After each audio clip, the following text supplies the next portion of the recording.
Are you a tier 4 player getting wiped in every big fight? Stop charging forward, start hiding like a pro. Now here is the thing, I get a lot of questions, especially for people who is still in their progress, because opening tier 5 is not a joke. It requests so much time. It's like hundreds and hundreds days.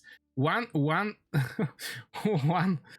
research is like 94 days, so you get my idea.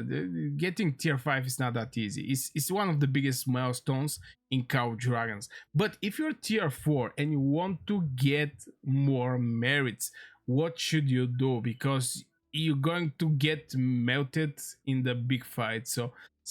How to save yourself and at the same time make more merits, or at least stay more on the battle. Now, I have a video where I'm going to talk about the healing effects. So this video I'm not going to talk about the healing effects, but I think free-to-play players should get some Sand Lizards that is just going to heal their legion and let them sustain more on the battlefield. But this may sound too weak.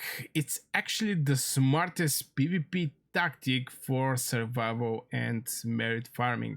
Today I will show you why tier 4 players should never frontline, how to play around your tier 5s, and why this tactic boosts both your team morale and your personal chains in form of merits and also confidence, because you're going to sit more time on the battlefield. Even though with the new infantry there is a lot of counter attack going on there, but still, if you're tier 4, and I think this is something that I suggest a long time ago. Right now I don't know if there's going to be some fights here and there. Definitely in our kingdom it's not going to have anything. Now I'm looking for one example somewhere on the map just to show you what I mean, but if I don't find anything, just going to maybe talk a little more. But yeah, here is the thing. You have your front lines going, and mostly it's going to be tier 5 or at least some whales and krakens that is going to bring some infantry. Now here is the thing. Okay, this is a great example. You can always get this example. You have infantry in the front lines. As a tier 4 players, just focus over the infantry. You see there is a different infantry, because we also have to mention that. We have Dunfeld and we have a lot of Goresh. Brother, I think every human creature is having Goresh there, but try to not hit actually Goresh, because he's having pretty decent counter attack, and especially pair it with Skogul, and Skogul Awaken It is going to give you extra 10% counter attack. So you and diffuse that counter attack, so you start seeing how this counter attack start boosting. So even if you're only just hitting, here we have a Madeline. Look at this Madeline, perfect. Even though that the Madeline is still having some counter attack, I think it was like something like 15%. Still, focus kill only infantry, don't chase going for mages. I think this is one of the things that the free-to-play or tier 4 players should do. Just kill the infantry. You're going to be in the huge support of your alliance, and at the same time you're going to be that far behind that your range as a mage player, first of all, is not going to let enemy infantry catch you with the blink infantry. Okay, you're not going to get catched, because the range is way bigger from the range of the artifact that's making the blink. The second one, the moment you kill the enemy infantry, is giving upper hand of your alliance to go and fight. And finally, if you're attacking the right units, like killing Madeline or Garwood, Ilyana, or this type of legions, not actually, even going for Li Kuan and Kuma, they also don't have that big counter attack. Now Li Kuan is having pretty decent rage skill that's doing big amount of damage. Kuma is, absorbing or draining the HP. They're going to be more hard to get killed, but at least they don't have counter attack. So in situation like this, you can just go for infantry. This is one of the best thing that I can share, and you should hide behind your tier 5 players. You definitely want to hide between the tier 5. First of all, they have bigger survivability, so if somebody strike you, for example, some cavalry flanking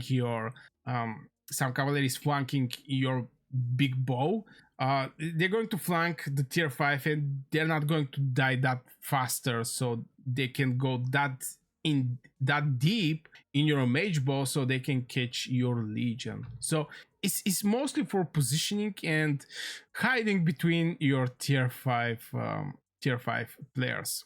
One thing I can say, because it can be a little boring in the backlines, is just stay there and behind and snipe. Just snipe infantry. And with the new culture or the new way of playing players are doing, you're always going to have infantry to kill there. You're always going to have them. Just kill them. Just stay behind and kill them, and you're going to still get merits with reduce it to the minimum risk.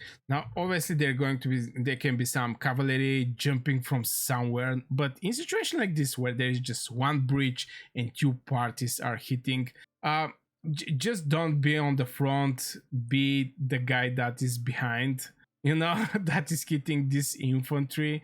So if somebody blink, to not be end up here where you're going to get blocked, and some of the people is actually going behind. For example, I don't see the name of this guy, but anyway, this is the way I think the tier 4 players can survive in tier 5 world, because opening tier 5 is a long way, a lot of days and speed ups, which is crazy. It's absolutely crazy. Even if you open one tier 5 units, let's say marksmans, you're still going to need tons of speed ups to make all of the marksman's tier 5, because it's not an easy task. Right now, I'm having, for example, in my legions, I have 1 million swordsmen, 742k celestials, and 1 million cavalry. This thing is a lot of speed ups.